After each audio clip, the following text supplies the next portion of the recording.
Hello friends, welcome to examination hub. तो कैसे हैं आप सभी? मस्त होंगे होता यहाँ पे। और डियर फ्रेंड, जैसा आप सब जानते हैं कि हम कंटिन्यू प्रिपरेशन कर रहे हैं स्पेशल यूपी ट्रिपल एससी पेट एग्ज़ाम 2025। और डियर फ्रेंड्स, यहाँ पे पॉलिटी का ये हमारा चैप्टर 2 है, जिसमें हम देखेंगे राज्य के नीति निर्देशक तत्व थ्योरी प्लस में टॉप यहाँ पे 30 क्वेश्चन है लास्ट में।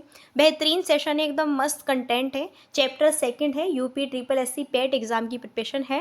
राज्य के नीति निर्देशक सिद्धांत यहाँ पे ओके। बहुत ही बेहतरीन सेशन होगा, एकदम मस्त। Okay bye Shivani Singh. Yes, मेरे द्वारा ही कंटिन्यू सेशन यहाँ पर आप सबको कराए जा रहे हैं। और जैसे कि आप सबको पता है कि यहाँ पर अभी जो है, जो भी हम बोर्ड पे पढ़ाते थे तो उसमें कुछ टेक्निकल इश्यूज हुआ है, जो कि मैंने आपको बताया था। उसमें काफ़ी ओके टाइम लगेगा ओके इश्यूज ठीक होने में। सो इस वजह से हम क्लास भी स्टॉप नहीं कर सकते, क्योंकि आप सबके इन फ्यूचर्स का यहाँ पे बात है। देन अगर हम भाई क्लासेस को ऑफ रखेंगे तो फिर आप प्रिपरेशन कैसे करेंगे, कैसे नहीं करेंगे। सो इस वजह से आपको कंटिन्यूटी क्लासेस भी मिलेगी, थ्योरी भी। सिर्फ और सिर्फ फ़र्क बस इतना है कि हम सामने नहीं आ रहे हैं अभी। ओके, तो चलो फिर फ्रेंड्स, यहाँ पे हम स्टार्ट करते हैं। और सबसे पहले मैं आपको बता दूँ, आप सबके लिए गुड न्यूज़ है। अगर आपको बिल्कुल फ्री में PDF चाहिए तो आपको क्या करना है, ये हमारा व्हाट्सअप नंबर है 7505890761। आप मुझे इस नंबर पे मैसेज कर सकते हैं, मैं आपको ग्रुप में ऐड कर दूंगी। ओके, सारी PDF सभी बच्चों को निरंतर यहाँ पे प्रोवाइड कराई जा रही है। काफ़ी सारे स्टूडेंट्स हैं जो कि कंटिन्यू ज्वाइन हो रहे हैं। सो अगर आपको भी यहाँ पे PDF चाहिए बिल्कुल फ्री में, देन कोई भी आपको मेहनत नहीं करनी है, सिर्फ और सिर्फ पढ़ना है, तो आप ले सकते हैं। अदरवाइज़ मैं फोर्स नहीं करूँगी। ओके, चलो अब हम स्टार्ट करते हैं बिना टाइम वेस्ट के यहाँ पे। चलिए, सो डियर फ्रेंड्स, यहाँ पे देखो, राज्य की नीति निर्देशक सिद्धांत का वर्णन संविधान के भाग 4 में और अनुच्छेद जो है 36 से 51 तक किया गया है। ओके, सो डियर यहाँ पे देखो, अगर आपसे पूछें कि राज्य के जो नीति निर्देशक सिद्धांत है उनका वर्णन किस भाग में है, तो भाग यहाँ पे 4, देखो भाग 4 में है, क्योंकि टोटल भाग कितने हैं, 22, और अनुच्छेद 36 से 51 तक किया गया है।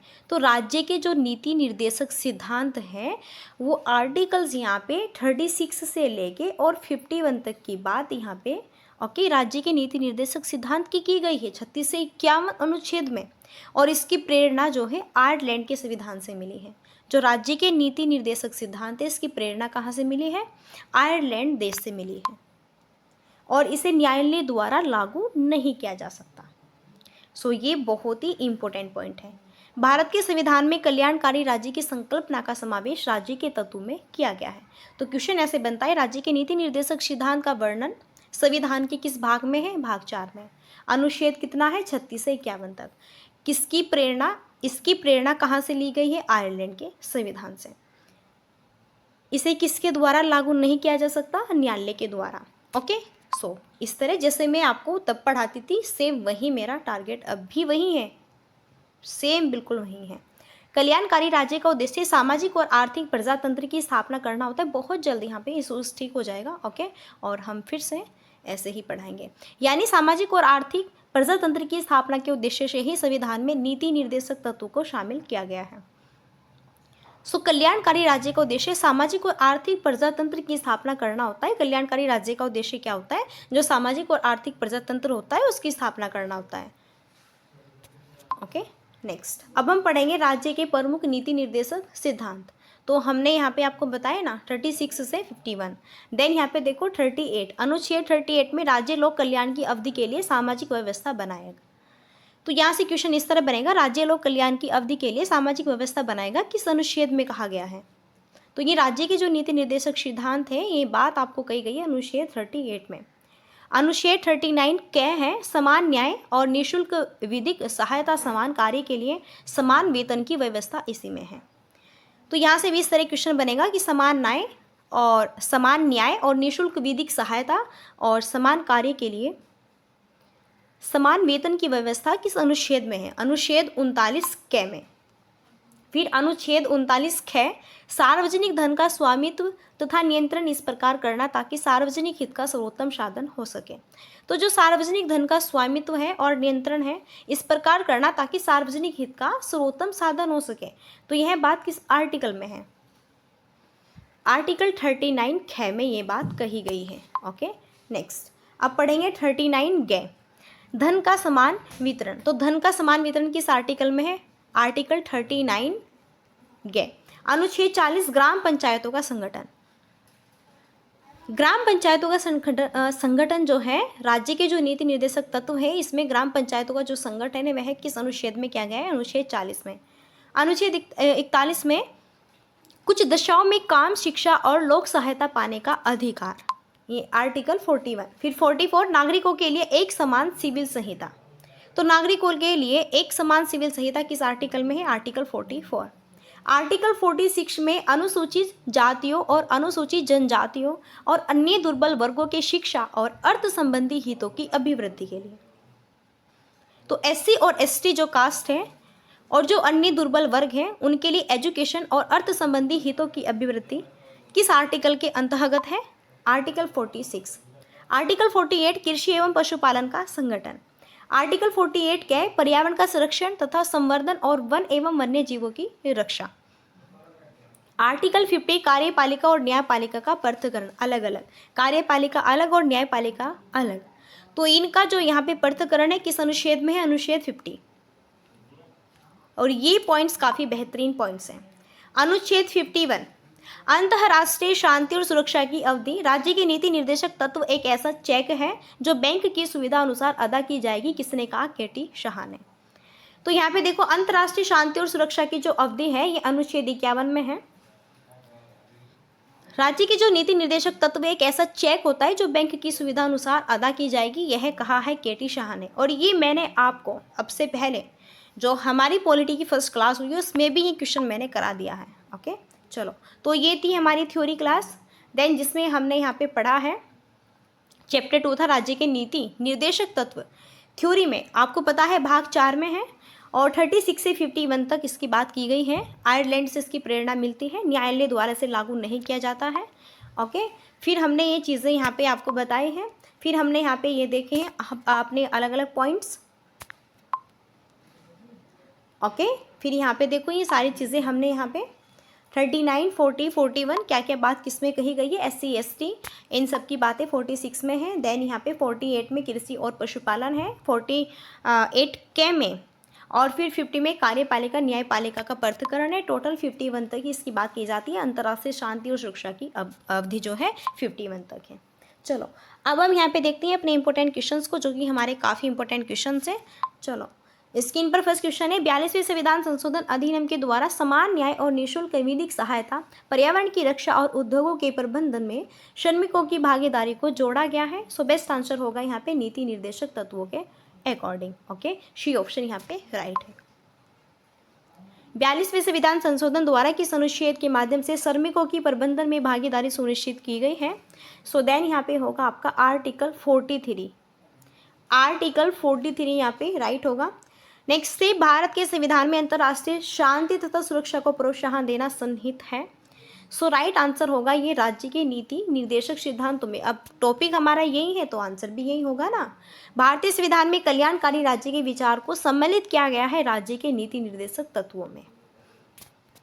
ओके, नेक्स्ट, राज्य का वह नीति निर्देशक सिद्धांत जो बाद में जोड़ा गया जो मुफ्त कानूनी सलाह से संबंधित है। सो बेस्ट यहाँ पे आंसर होगा आर्टिकल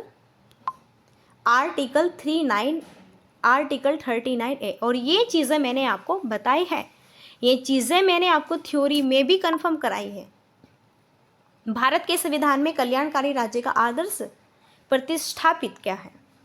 सो बेस्ट आंसर होगा यहाँ पे ऑप्शन बी, राज्य के नीति निर्देशक तत्व में अधिकतम जनसंख्या का अधिकतम कल्याण सुनिश्चित करना उद्देश्य है। लोकतांत्रिक राज्य का, समाजवादी, पूंजीवादी या फिर कल्याणकारी राज्य का। सो अधिकतम जनसंख्या का अधिकतम कल्याण सुनिश्चित करना, ये किसका रीज़न है? कल्याणकारी राज्य का। और ये भी हमने थ्योरी में चीज़ें पढ़ी हैं। राज्य के जो नीति निर्देशक तत्व हैं उनको लागू करना कर्तव्य किसका है? तो उनको लागू करना कर्तव्य किसका है? ये आपका राज्य का है। ओके, किसका है? राज्य का। राज्य के नीति निर्देशक सिद्धांतों का उद्देश्य क्या नहीं है? सो भाई क्या नहीं है? इनका उद्देश्य ये नहीं है कि एक धार्मिक राज्य की स्थापना करें। ओके, नेक्स्ट, एक नीति निर्देशक तत्व है समान आचार संहिता।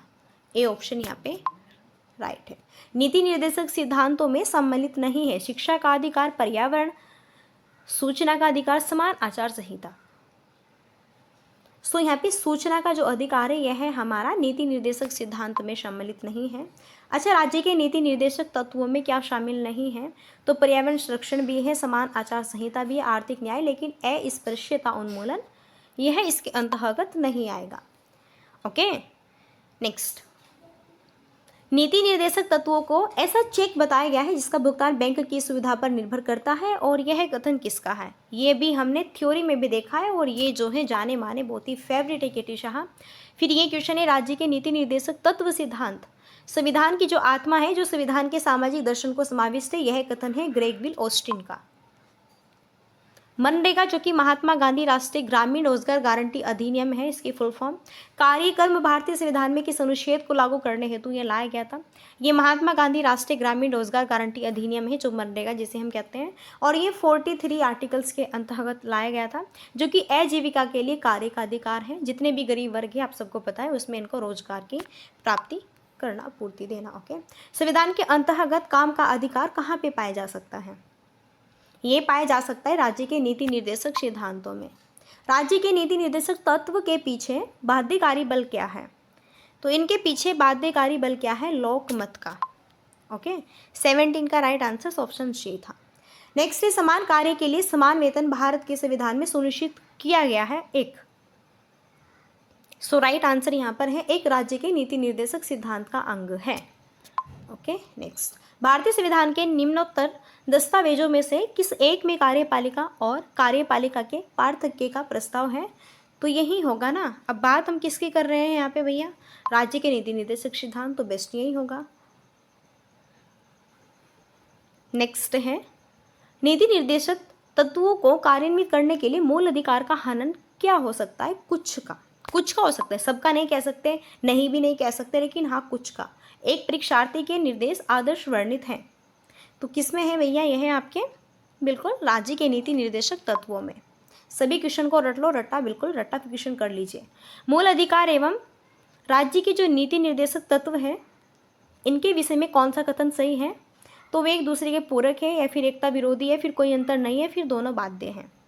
सो राइट आंसर होगा एक दूसरे के क्या है? पूरक है। यहाँ पे मूल अधिकार और राज्य के नीति निर्देशक तत्वों में क्या अंतर है?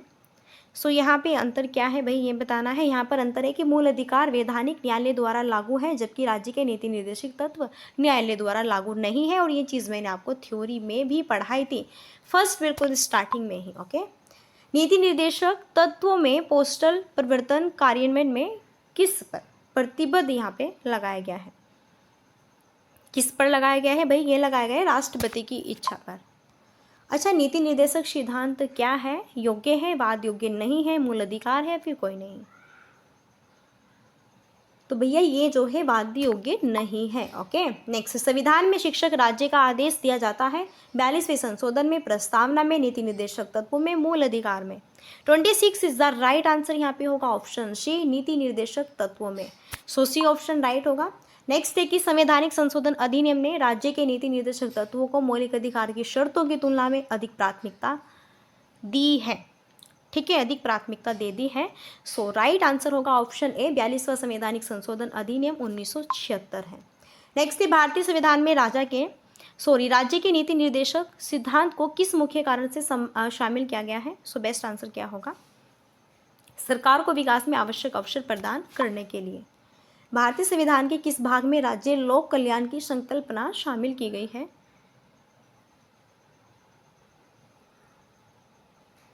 ये की गई है राज्य के नीति निर्देशक तत्वों में। नेक्स्ट है, संविधान का कौन सा भाग भारत के नागरिकों को आर्थिक न्याय प्रदान करने का संकेत देता है?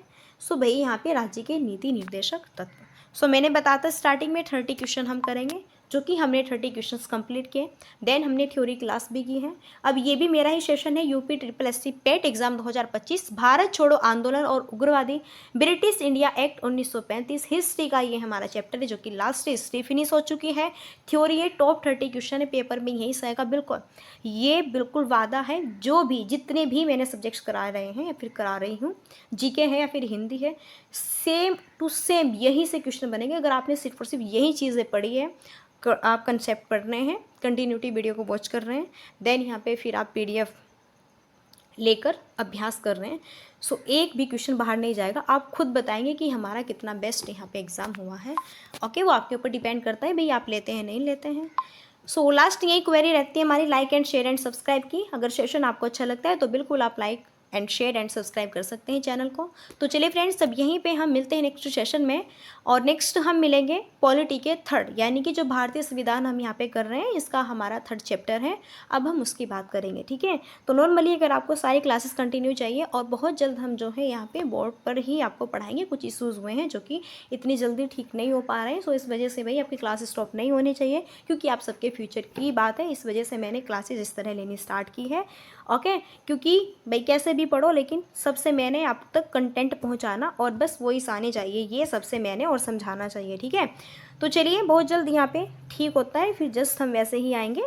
ओके, तो मिलते हैं नेक्स्ट सेशन में, और तब तक के लिए so thanks for watching, keep study and bye bye, take care, Jai Hind जय भारत, नमस्कार।